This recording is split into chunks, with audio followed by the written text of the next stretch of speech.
Hello, I'm Sarah. I'm 8 years old, and I live in Waynesbury, which is in England. My family is Mummy, Daddy, Josh, and Peter. Peter is a rabbit. He is white. I have a question that I hope you can answer for me. How do I take off my skin? Please do not tell me that I'm a stupid child, like the man in the shop did. I'm not a stupid child. I'm the top of class in maths and English, and my teacher says asking questions is how we learn. I would like to learn. You can give me the adult answer, even if it has big words in it, because I can spell big words, like photosynthesis. Photosynthesis is how plants eat their food, which is from the sun, because of light. So I'd like to know how to take my skin off. Josh says we should ask Mummy and Daddy, but I think that is a bad idea, because it is a secret, and Mummy wouldn't want us to know about adult secrets. Josh does not have very good ideas, because Josh is only 6. He can't even say photosynthesis. My friend Emily is in my class at school. We tell each other everything. I asked Emily how to take your skin off, and she said you can't. Emily is wrong. I have seen it. Last week, we went to the birthday party at the farm, where my Uncle Chris and Auntie Janet live. They have a big house and lots of barns. We got to play with the animals while the adults sat outside and listened to music and had drinks. Then we all had a barbecue, and I had 3 whole hot dogs. Mummy said I should only have 2 hot dogs, but Uncle Chris gave me a 3rd hot dog and told me it was our little secret. I didn't tell Mummy. I think it's important not to tell anyone if you have promised to keep something secret. After we played some games, and then it was time to go inside because it was dark, some of the adults stayed outside, but all of the children had to go inside in case we got lost. The farm is very big, and there's lots of places where you can go missing. You can drop down a well, or get swallowed by mud, or fall in a silo, and your parents might never find you. That's why Auntie Janet said to stay inside when it's dark. After that, we all went to bed. The adults stayed up after us and carried on drinking and talking and laughing, and I couldn't get to sleep, even though Josh and all the other children did. When the adults stopped laughing, at first I thought they had gone to sleep too, but then I heard someone come up the stairs. They came to check if we were asleep, and I pretended to be because I didn't want to get into trouble. Then they went back downstairs and I heard them talk very quietly, and I don't know what they said. Then they went outside. I went to the window and looked out, and all of the adults were walking towards the trees. They had torches, and they weren't drinking or laughing, so I don't think it was part of the party.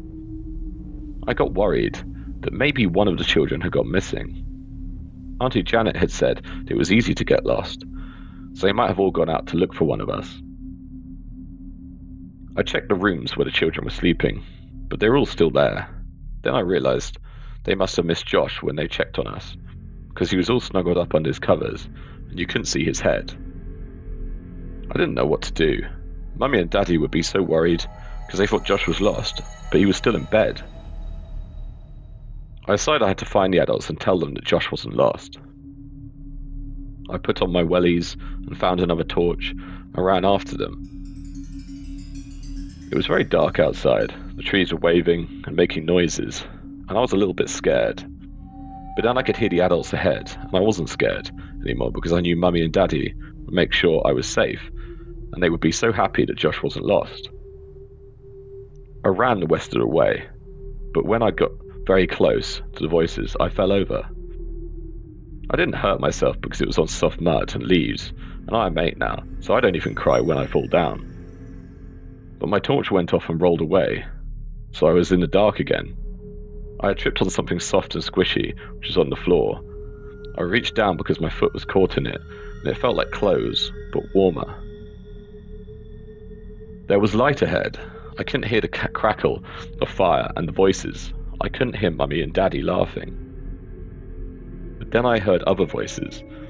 I heard voices I didn't know, and they don't sound like adults. They sounded like if animals could talk. Not like in cartoons. They sounded like if a dog growls, but if it growls was word. and they laughed, but not in a happy way. I walked towards the bushes and I crept inside very quietly. I looked through the other side, and the first thing I saw was the fire. It was very big. It was like bonfire night, except it was a gap in the forest. It crackled and spat, and I could feel the warmth on my face. Then I saw the adults. They were dancing in such a strange way. At first, I thought they were hurt or trying to shake off their clothes, but they were laughing, so I think they liked it. Mummy and Daddy were there, so was Uncle Chris and the others. I looked around for Auntie Janet though, and I couldn't see her. I thought it was a strange thing to do. If they were here to look for Josh, they didn't seem to be looking for anything at all. Unless there was Auntie Janet had gone. But none of them seemed worried. That was when I realized that they weren't checking our bedrooms to see if one of us were lost. They were making sure we were in bed so we didn't see this. A secret party for adults. Now I knew I'd get in trouble if they found me watching them. I started to feel around for my torch so that I could go home. I would get lost going back in the dark, but if I couldn't find my light, I would have to wait for the adults to finish and then I could follow them home. Before I found the torch, I heard that animal voice again. It said, "Freedom." The adults cheered. I couldn't see who was saying it, because they were on the other side of the fire. And the voice said, "In the womb of the night, be born again." It was so loud, I could feel it in my tummy, my ears rang, my fingers tingled. I didn't like it at all. But then I saw Daddy reach inside his mouth. He held his top lip and his bottom lip, and he pulled. He pulled and he pulled. I thought his head would split in half. I nearly screamed, but instead of breaking in half, his skin peeled away like an old banana. As his mouth stretched wider and wider, Daddy's undercell started to climb out. I had never seen an undercell before. I didn't know we had them. I hope mine is prettier. I don't know how they look so wet. I don't like the yellow splodges, like on the old toilet bowl. I don't like the bits of hair, how they came out all over the body, and how they look sharp and hard, and they drip. I think hair should stay on top, like our normal skin has. Daddy seemed to like it though. He stepped out of his skin and stretched his arms wide, and he yelled at the moon. It didn't sound like Daddy. It hurt my tummy again. Uncle Chris went next, and once he had taken his skin, he threw it away. The other adults cheered. Then they took theirs off and started to dance again, like they were angry at the fire and the trees, and most of all, like they were angry at their skins, which were dropped around their feet and trampled into the mud. Only Mummy hadn't taken off her skin. I started to think that she couldn't, like me, but then Daddy walked over to her. He raised his hands to her face, and I saw that his fingers were sharp now, like a claw, but Mummy didn't pull away. She closed her eyes and whispered to him. Then he reached into her mouth and pulled her face away. Mummy's underself looked just like Daddy's. They ran their claws along each other. They looked into each other's eyes. Then they howled. All of them howled. I couldn't stand that noise. It was too loud. I shook my head, and it made my chest feel so small, so that I couldn't breathe. I knew I would get lost if I left the bush, but I couldn't stay hidden with all the horrible sound. I ran.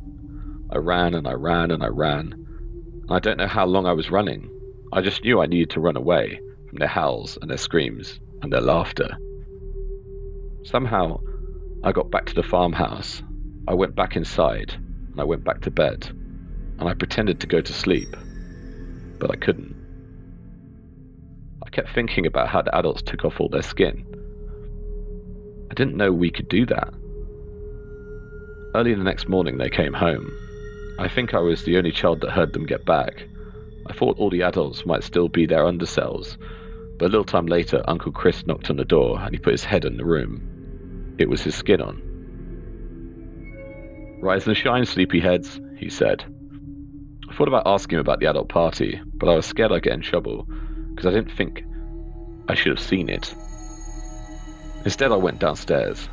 Everyone was having breakfast, and the adults seemed very cheerful and awake, even though I knew they hadn't been to sleep. They were looking at each other and smiling. "Did you have a nice night?" asked Auntie Janet. The other children said yes, and got their cereal and toast. I sat at the table with my bowl, but I hadn't got anything in it. I wasn't hungry. I think Mummy knew something was wrong, because she looked at me funny. "Did you sleep well?" she asked me. I know it's wrong to lie, but I did.